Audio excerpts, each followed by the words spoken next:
প্রাণ ঘটিয়ে অবশেষে স্বস্তির সুবাস বইছে ব্রাজিলিয়ান ফুটবলে।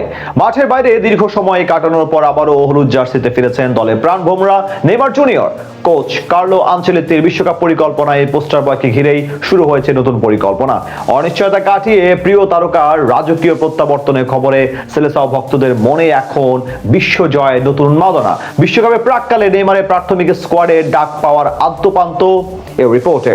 বড় সুখবর পেতে যাচ্ছে ব্রাজিলিয়ান সমর্থকরা। বিশ্বকাপের আগে সেলেসাওদের প্রাথমিক স্কোয়াডে ডাক পেয়েছেন দলটির তারকা footballer Neymar junior. Coach Carlo আনচেলত্তির অধীনে প্রাথমিক তালিকায় নাম এসেছে ব্রাজিলিয়ান ফুটবলের এই রাজপুত্রের। আর নেইমারের প্রাথমিক স্কোয়াডে ডাক পাওয়ার সংবাদে উচ্ছ্বসিত ব্রাজিলিয়ান ভক্ত সমর্থকরা। আগামী জুনে শুরু হতে যাওয়া 2026 বিশ্বকাপের প্রস্তুতির অংশ হিসেবে মার্চে যুক্তরাষ্ট্রে একাধিক আন্তর্জাতিক প্রীতি ম্যাচ খেলবে ব্রাজিল, ফ্রান্স, ক্রোয়েশিয়া ও কলম্বিয়া। রোড টু 26 শিরোনামের এই সিরিজের ম্যাচ সূচি ও ভেন্যু জানুয়ারিতে আনুষ্ঠানিকভাবে ঘোষণা করেছে সংশ্লিষ্ট দেশের ফুটবলের অ্যাসোসিয়েশনগুলো। সূচি অনুযায়ী আগামী 26শে মার্চ ম্যাসাচুসেটসের ফক্সবোরোর জিলেট স্টেডিয়ামে মুখোমুখি হবে ব্রাজিল ও ফ্রান্স। কার্লো আনচেলত্তির অধীনে ব্রাজিল ও দিদিয়ের দেশমের নেতৃত্বাধীন ফ্রান্সের এই ম্যাচটি শুরু হবে বাংলাদেশ সময় রাত 2টায়। আর সেই ম্যাচের প্রাথমিক স্কোয়াডে ডাক পেয়েছেন নেইমার। এমনিতেও 2026 ফুটবল বিশ্বকাপে ব্রাজিলিয়ান স্কোয়াডে নেইমারের অন্তর্ভুক্তি কার্লো আনচেলত্তির কৌশলগত কাঠামোতে এক বহুমুখী পরিবর্তনের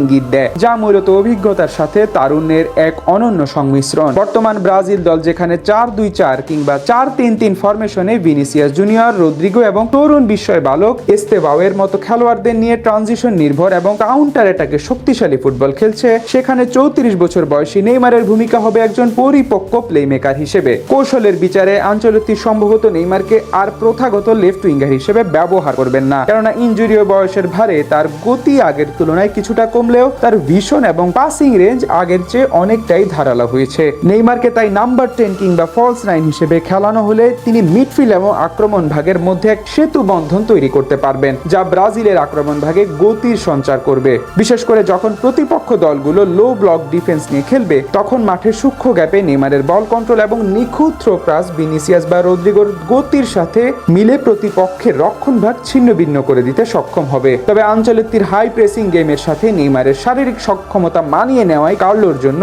বড় চ্যালেঞ্জ। তাই তো ইনজুরির প্রবণতা এবং বয়স বিবেচনায় তাকে পুরো 90 মিনিট খেলানোর চেয়ে ম্যাচের শেষ 30 মিনিটে সুপার সাব হিসেবে নামানো অনেক বেশি ফলপ্রসূ হতে পারে। এমনিতেও সান্তোসে ফিরে এসে নেইমার যে নতুন ছন্দ এবং মানসিক প্রশান্তি পেয়েছেন, তা দলের ড্রেসিং রুমের আবহ ইতিবাচক প্রভাব ফেলবে। এছাড়া ডেড বল সিচুয়েশনে বা পেনাল্টি শুটআউটের মতো বড় টুর্নামেন্টের স্নায়ুচাপের মুহূর্তে নেইমারের অভিজ্ঞতা ও নেতৃত্ব গুণ ব্রাজিলের মিশন হেক্সা জয়ের স্বপ্নে প্রধান অনুঘটক হতে পারে। মূলত ব্রাজিল দলে নেইমার এখন আর কেবল একজন গোল স্কোরারই নন, বরং তিনি একটি সুশৃঙ্খল ট্যাকটিক্যাল ইউনিটের নেতা হতে যাচ্ছেন, যিনি তরুণ তুর্কিদের মাঠে সঠিক দিক নির্দেশনা দিয়ে আক্রমণের ধারকে বহু গুণ বাড়িয়ে দিতে সক্ষম।